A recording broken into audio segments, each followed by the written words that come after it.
Румидан қалған мағыналы сөздер. Даусыңыз емес, сөздеріңіз биік болсын. Гүлдер найзағай арқылы емес, жаңбыр арқылы өседі. Бұл сіздің жолыңыз, тек қана сіздікі.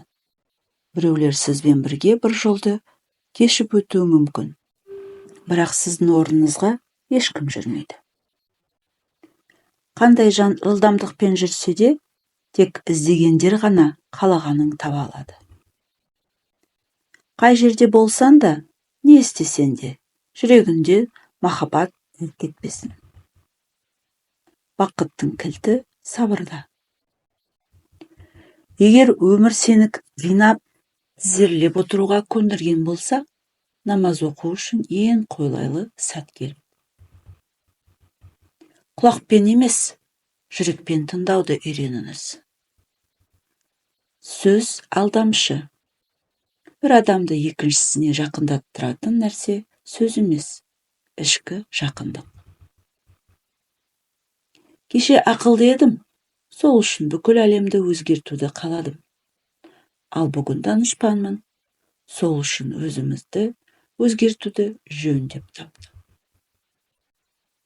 Өзін көпшіліктен аулақ ұстап, үнсіздік сақтайтын адамды көрсең, оған жақындауға тырыс. Өйткені оған даналық кірген. Жылағанға желкенді тұт, еңірегенге шарапатын тейсін. Қапа болма. Саған нақақтық жасаған кісіге ашуланба. Керісінше, саған сабақ болуды үйреткені үшін өзіне қиянат қылғандарға рахметіңді айт. Шындық пен жалғанды ажыратуына себеп болған адамдарға разы бол. Қара ақтың парқына бару үшін өмір осы себептермен одан да мазмұнды болмақ. Ей, тіл, сен қандай бітпейтін қазынасың? Ей, тіл, сен қандай дауасы жоқ дертсің? Ей, сыр іздеген адам, жан ішінде жан бар жүрегіне түсіп ізде. Сен өзіңді өзіңнен ізде, сырды әр жерден ізде, бірақ оны сырттан емес, өзіңнен ізде. Ол туылғанда әкесіне жаннат есіктері ашылады. Тұрмысқа шыққанда ері діннің жартысын сақтаған болады. Ал перзент көргенде жаннат аяғының астында болады. Бірақ Алланың бұл сырлы хикметін еркектер ешқашан түсіне алмайды. Достарының мәселелері сенің де мәселене айналады. Айналанда адамдар саны қанша кем болса, мәселелерінде соншаға азаяды. Ең жақсысына үміт қылып, ең жаманына дайын тұр. Адамдарға қаншама жақсылық жасасан да, олар тек қана қателіктерінді есіне сақтап қалады. Егерде сабырсыз болсаң, өмір соған одан да үлкен қиындықтарды қояды. Сабыр үлкен ғажайыптар көрсету қабілетіне ие. Ауыр шешім қабылдауға қорықпа, себебі көбінесе сен тағындаған ауыр таңдаулар мықты жетістікке жеткізеді. Адамдар көбінесе саған өздерінің қажетіне және ашкөздігіне қарап мәмілеме көрсетеді. Тәжірибе ең жақсы оқытушы. Ең алдымен өзіңді құрметте, әйтпесе адамдар мұны сезіп қояды. Аузыңды ашудан бұрын көзіңді аш. Өмірінде ең болмаса арлы және саған тек шынын айтатын бір адам болсын. Жомарт ешкімге зияны жоқ, ақ көңіл болу жақсы.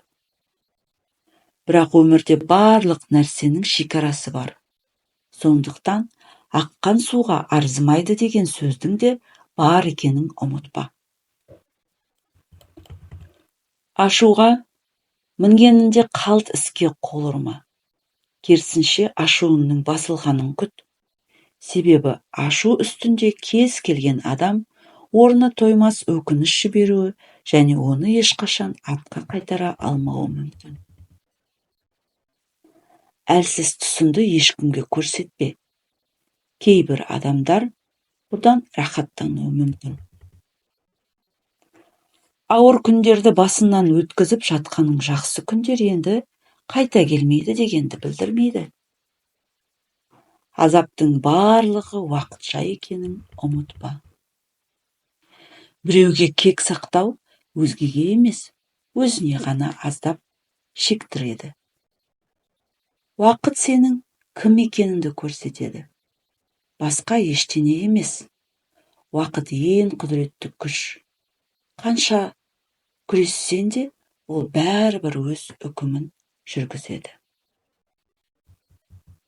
Арқаннан пышақ сұғатындар сырттан келмейді, олар жанында жүреді. Туысқанына кімдікі дұрыс, кімдікі бұрыс екенін дәлелдеп әуре болма. Жай ғана оларға сенікі жөн дей сал. Егер сіздің кетіп бара жатқаныңызды көре тұра, ешкім сіздің артқа қайтуыңызды өтінбесе, демек сіз дұрыс жолдасыз.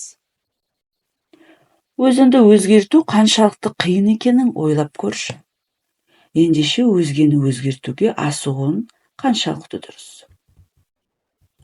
Әркім өзі қалағандай өмір сүреді, және ол үшін өзі жауап береді. Өмір құдды велосипед айдағанға ұқсайды. Өмір заңдылықтарын сақтау үшін үнемі қозғалыста болу керек. Өзіңді сүюді үйренсең, қалғанның барлығы өз орнына түседі. Ең маңыздысы бұл ақыл. Сен нені ойласан, соған айналасың.